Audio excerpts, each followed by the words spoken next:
کوئی ہجرت کرے اللہ کے راستے میں یجد فی الارض مراغما کثیرا وسعا، پائے گا زمین میں جگہ بہت اور خوب وسعت۔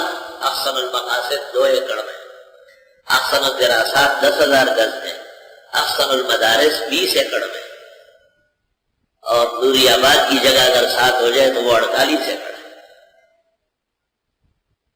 اللہ کا وعدہ ہے کہ جو بھی علم کے لیے اور دین کے لیے گھر بار چھوڑے گا اللہ اس کو خالی ہاتھ نہیں چھوڑے۔ یہ قرآن ہے، اس کی سچائی کے ہم خود ملتا ہے۔ الحمدللہ۔ وَمَن يَخْرُجْ، جو کوئی نکلے من بیتہ، اپنے گھر سے، مہاجرن، ہجرت کے ارادے سے، مہاجرن الی اللہ ورسولہ، ہجرت کر کے اللہ رسول کی طرف، ثم یدرکہ الموت، پھر پالے اس کو موت، فقد وقع اجرہ علی اللہ، بس پختہ ہو گیا اجر اس کا اللہ کے ہاں، وکان اللہ غفورا رحیما، اے اللہ بخشنے والا رحم والا۔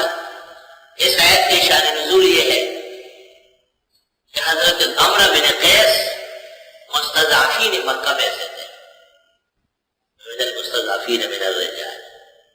جب یہ آیت نازل ہوئی جس میں تنبیہ آئی ہے، دونوں نے اپنے بیٹوں کو کہا خدا کی قسم کہ میں رات مکہ میں گزاروں۔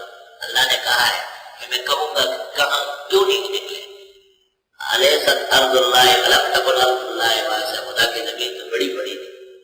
چنانچہ بیٹوں نے ان کا پلک اٹھایا، وہ چل نہیں سکتے تھے، بیمار تھے، اور تنعیم تک آ چکے تھے، تنعیم تک، یا اس سے تھوڑے آگے کے انتقال ہو گیا۔ اللہ نے ان کی شان میں کہا ہے جو کوئی نکلے اپنے گھر سے ہجرت کے ارادے سے اللہ اور رسول کے لیے، پھر اس کو موت آئے، بس یقیناً اس کا اجر اللہ کے آئے، اور اللہ بخشنے والا رحم والا ہے۔ آخر جب آدمی ہجرت کرے گا، گھر سے نکلے گا، تو گھر جیسے حال تو نہیں ہوگا۔ اس لیے آگے سفر کے اندر سفرانہ نماز کا مسئلہ بیان ہو رہا ہے۔ سفر تو قطعۃ من العذاب ہے، تکلیف کا ایک لمحہ ہے۔ حدیث شریف میں پیغمبر نے کہا ہے جب تم میں سے کسی شخص کا سفر پورا ہو جائے، جس ضرورت کے لیے نکلے وہ ہو جائے، فَلْيَتَعَجَّلْ إِلَىٰ بَيْتِهِ، فوراً گھر جائے، گھر جائے۔ قرآن انور شاہ سے طلباء کو یہ بھی کہتے تھے کہ اپنے اپنے علاقے میں جا کے دین بیان کریں۔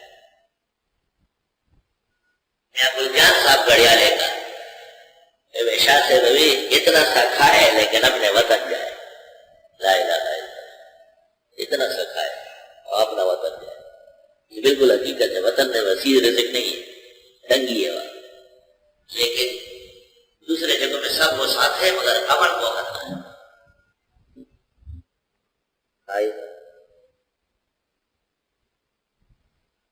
وَإِذَا ضَرَبْتُمْ فِي الْأَرْضِ، اور جب تم سفر کرنے لگو ملکوں میں، فَلَيْسَ عَلَيْكُمْ جُنَاحٌ، نہیں ہے تم پر وبال، أَن تَقْصُرُوا مِنَ الصَّلَاةِ، کہ قصر کرو نماز میں۔